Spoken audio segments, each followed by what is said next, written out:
Bonjour. Bonjour. Nous sommes aujourd'hui à Hải-Phòng, une ville à environ 120 km de Hanoï. Et aujourd'hui, on va vous faire découvrir cette ville au bord de mer. Allez, on y va!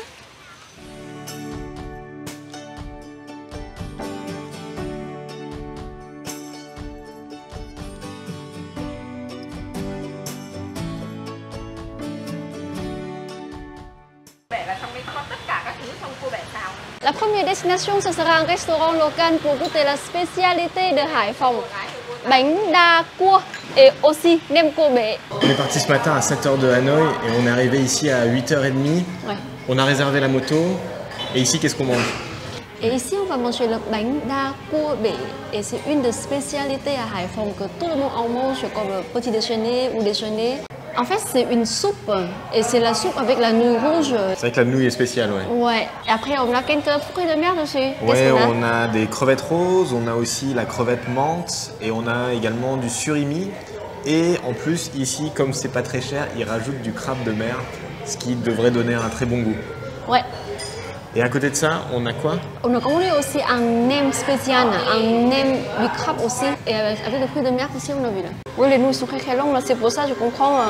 Ah, maintenant je comprends pourquoi il m'a donné un ciseau. Un bouillon très clair.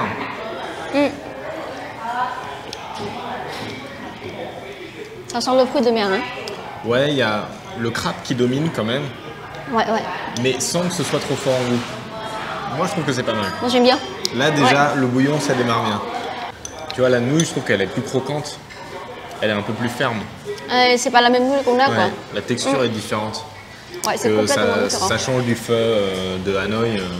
Le nem, faut le tremper dans le nok mam, c'est ça? Le nem est très bon. Hein. Rien à voir avec le nem de Hanoï. Oui, c'est vraiment excellent, je trouve, au niveau du goût. On a vraiment le goût du crabe. Ils n'ont pas lésiné sur la quantité de crabe à l'intérieur du nem. Franchement, le nem, surprise quoi. Ouais. C'est aussi bon. Ủa, cái nem này ngon thật. Cô bán đến mấy giờ cô? Hay bán cả ngày? Tôi bán 6 giờ sáng đến 6 giờ tối, nhưng có hôm này đắt hàng quá, 4 giờ, 3 giờ đã hết. Donc, 120 000 pour le petit déjeuner. Très bon. Après le petit déjeuner, on va directement au marché ici, le marché de la gare.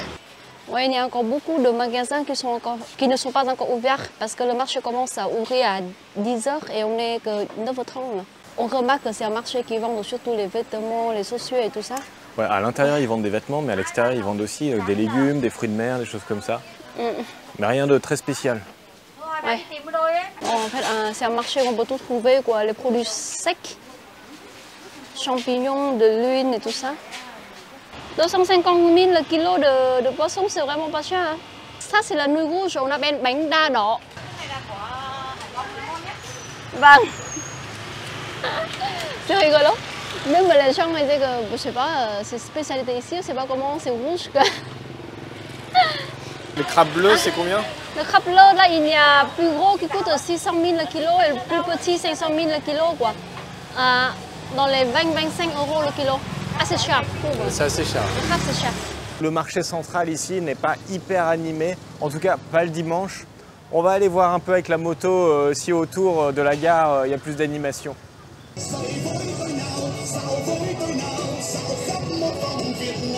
Hải-Phòng, c'est une destination très populaire pour les touristes vietnamiens. Il y a beaucoup de gens qui viennent ici pour prendre les belles photos et aussi pour le food tour de Hải-Phòng.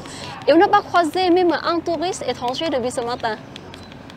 Ici, on est dans l'un des plus grands ports commerciaux du nord du Vietnam et c'est pour ça qu'on voit pas mal de grues avec des ports-containers qui sont chargés toute la journée et qui partent soit en mer, soit également certains bateaux, surtout les péniches en fait, partent sur le fleuve Rouge.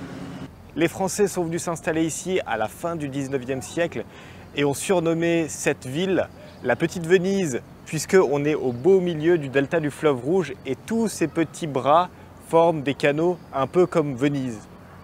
Les Français ont construit énormément de bâtiments tels que l'Opéra, ici qui est l'un des plus grands vestiges en fait encore restés debout. Il y a d'autres petites maisons d'architecture française tout autour et on a aussi la gare où on est passé tout à l'heure et où on va repasser ce soir. Autre bâtiment utile pour les Français durant la colonisation, la poste centrale qui permettait de communiquer notamment avec la France mais avec d'autres pays et les autres colonies bien sûr. c'est une petite pause, il n'y a rien d'exceptionnel à l'intérieur par rapport à celui de Saigon qui était vraiment belle. Il y a pas mal de villas d'architecture française. Et ici, on est dans le Manoir des Arts, qui est un hôtel. 3 étoiles, 4 étoiles environ, je pense. Ouais, c'est pas hyper luxueux, mais l'intérieur est quand même assez sympa. Ouais, avec l'architecture française un peu style Indochine. Ouais. Les Vietnamiens kiffent ça. Ça a l'air d'être dans un bâtiment d'architecture française, ce musée. On va voir ce que c'est, le musée de Haiphong. Tiens, il y a un avion à l'extérieur. Mais c'est fermé, là, à midi. Donc on va revenir à 14 h peut-être, si on a le temps. Pour ce midi, on a décidé de manger quand même des fruits de mer, mais des fruits de mer un peu différents de d'habitude. Ce sont les escargots. Ouais, les escargots. Et là, ça c'est quoi ça? Tous les épices qu'on va mettre dedans pour faire notre propre sauce spéciale, la sauce de nước mắm. Ouais, du coup c'est la sauce de poisson fermenté. Ouais. On va prendre de la citronnelle si on veut en mettre dedans. On peut mettre du gingembre, on peut mettre du kumquat. Ouais, tout ce qu'on veut Plein dedans. de choses. Ok, on va tester les escargots en vapeur d'abord. Le nok mam est hyper bon. Très très bon. Hein. Il n'est pas trop salé. Un peu citronné parce qu'on a mis le kumquat. Ouais. Mais ouais, il est bon. Hein.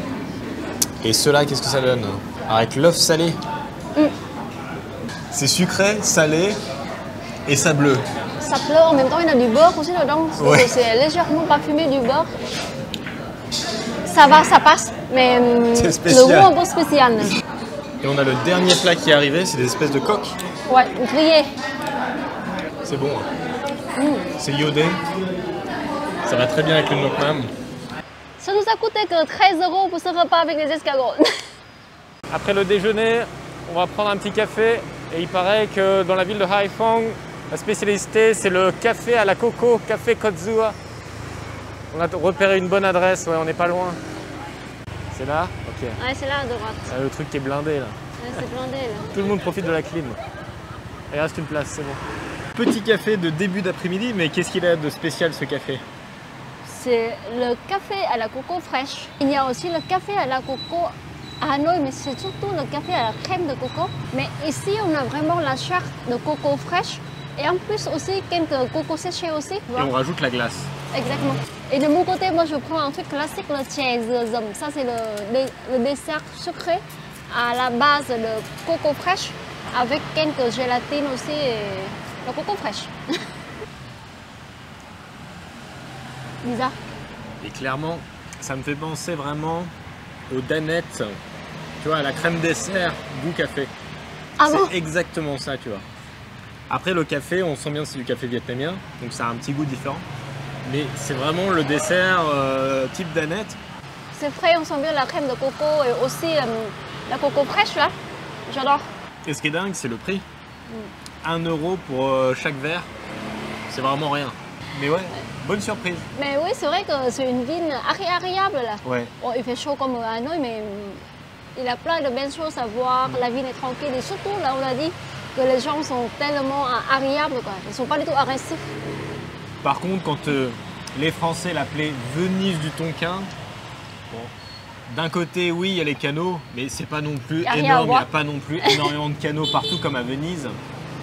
Après, quand les Vietnamiens l'appellent la ville des flamboyants, on les a vus vraiment partout dans la rue. Hein. Ouais, les flamboyants, ce sont les arbres avec les fleurs rouges sur le dessus. Et ouais, il y en a partout dans les rues. Ouais. Ici, on est dans la rue de Chan Phu. C'est vraiment le centre-ville de Haiphong, avec un parc au milieu et on a pas mal de monuments français tout autour, avec notamment l'opéra ici à droite qu'on a vu tout à l'heure. Et puis là, on va direction la cathédrale. Ici, on est dans la cathédrale de Haiphong. Comme quoi les Français, le samedi, ils allaient sûrement à l'opéra et puis le dimanche, ils allaient à l'église. On a vu quelques églises également dans la ville, sauf que la cathédrale, c'est le monument religieux le plus impressionnant de la ville. Après, bien sûr, il y a aussi des pagodes un peu partout dans la ville, disséminées un peu partout. Au musée de Haiphong, il y a un avion, c'est un MiG-17 offert par les Russes à l'armée vietnamienne qui a été utilisé pendant la guerre d'Indochine par les Vietnamiens pour abattre différents avions américains. Donc cet avion-là a détruit 3 avions américains pendant la guerre.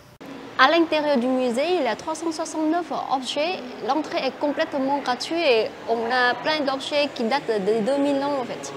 Et dans la deuxième partie du musée, on a en fait une exposition de photos et aussi d'objets qui datent de la guerre du Vietnam, la guerre contre les Français, avec les fameux vélos qui ont aidé à emmener les munitions et toutes les armes pour la bataille de Dien Bien Phu.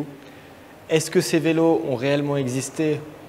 On ne sait pas. Les Français restent dubitatifs. En tout cas, pour les Vietnamiens, c'est sûr qu'ils ont existé et qu'ils ont aidé pour la guerre. Pour les Français, c'est plutôt des camions soviétiques qui auraient emmené les canons tout en haut de la montagne. Voilà, on ne sait pas.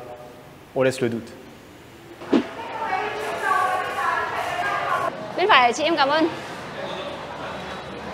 Pour rentrer à Hanoï, on a décidé de prendre le train. Encore un vestige de la colonisation française, vu que la gare a été construite par les Français.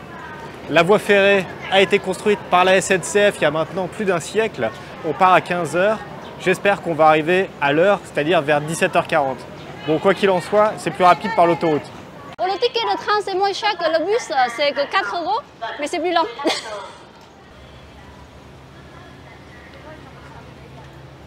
On va prendre ça. Dans le wagon, ce qui est bien, c'est qu'il fait pas trop chaud. Hein, il fait autour de 30 degrés, alors que dehors il fait 32. 32 degrés. Ouais. Bon, Du coup, il y a un peu la clim. climatisé. Ouais, c'est un peu climatisé, mais c'est un peu juste. Et c'est surtout que ça bouge beaucoup. Hein. On appelle train grande vibration. Ouais, voilà. Au Vietnam. TGV, train grande vibration. Et il y a des dames qui passent tout le temps. Ouais. Et qu'est-ce que tu as acheté là? Encore une autre spécialité de Hải Phòng qu'on n'a pas goûté tout à l'heure. Et c'est un truc très simple. Hein.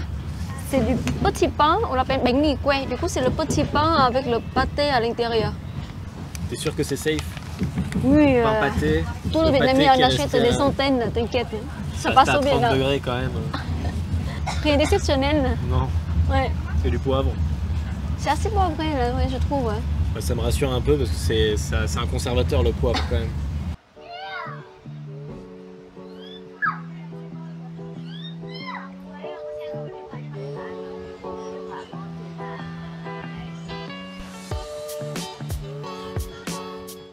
Et voilà, on vient juste d'arriver à la gare de Long Bien et j'espère que vous avez bien aimé cette vidéo.